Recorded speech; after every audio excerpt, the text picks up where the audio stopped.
The world feels more dangerous than it has in a long time. Wars are happening on multiple fronts, new weapons are completely changing how battles are fought, and the world's biggest powers are flexing their muscle like never before. So the big question is, who actually dominates the planet military right now? Who counts as a true great power with serious regional control?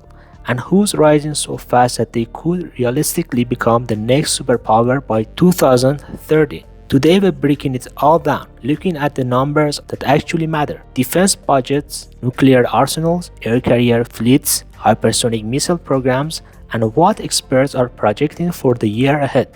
When we talk about military superpowers, we're really talking about global power projection, not just defending your own borders, but being able to project force anywhere in the world. That means expeditionary forces, a nuclear triad, and aircraft carrier street groups sailing across oceans, the kind of capability that lets a country influence events far beyond its own territory. Right now, there is really only one country that fully fits that description: the United States. The US has a more than $30 trillion GDP, the largest economy in the world, and that economy power supports unmatched global military reach.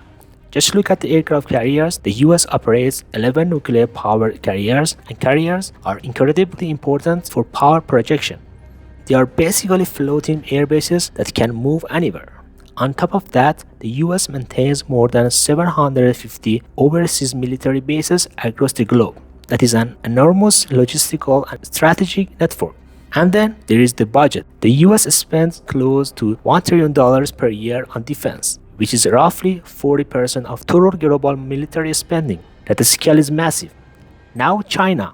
China is what many analysts call a potential or emerging superpower. They started by expanding economically, and now they are the second largest economy in the world after the US. But they are not stopping there. They are increasingly looking to compete militarily as well. Right now, China operates 3 aircraft carriers, all conventionally powered. But that is not the end of the story. The long-term naval plans suggest they could expand to as many as 9 carriers by around 2035. And here's the key point: the next generation of carriers is accepted to be nuclear powered. That matters because nuclear propulsion allows longer endurance and sustained overseas operations, potentially far from China's shores, possibly in regions where the US currently operates. China's official military budget is now over $300 billion, making it the second largest defense spender in the world. And it is important to remember, military production costs in China are generally lower than in the US, meaning their budget can potentially stretch further in certain areas.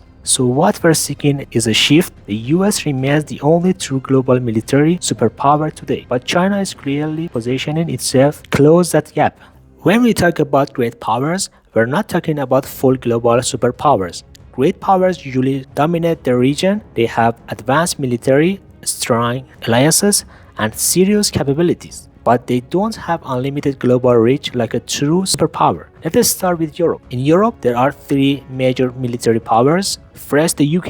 The United Kingdom operates 2 aircraft carriers, and historically, it has some of the deepest military experience in Europe. From world wars to modern expeditionary operations, the UK has consistently maintained high-end capabilities, including nuclear weapons. Then there is France, the only other European country beside the UK with nuclear weapons. France operates 1 nuclear-powered aircraft carrier, which gives it serious power projection ability, especially in Africa and overseas territories. And then we have Russia.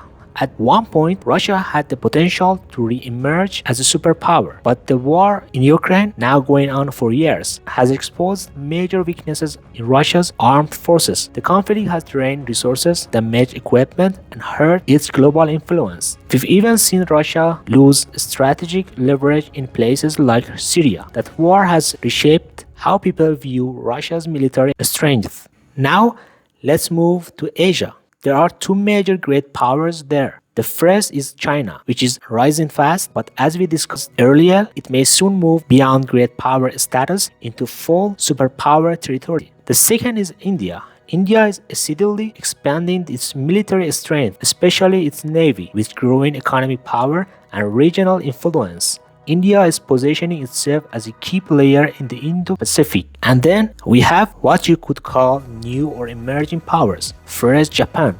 Japan has the fourth largest economy in the world. It also operates one of the largest fleets of F-35 fighter jets outside the United States and has one of the biggest and most advanced destroyer fleets globally. Japan is clearly expanding its defense posture. Second and last, Germany. Germany has the third largest economy in the world. After the Russia-Ukraine war began, Germany significantly increased its defense spending. It is now one of the top military spenders in Europe and remains the major global arms exporters, especially in naval systems and advanced military technology.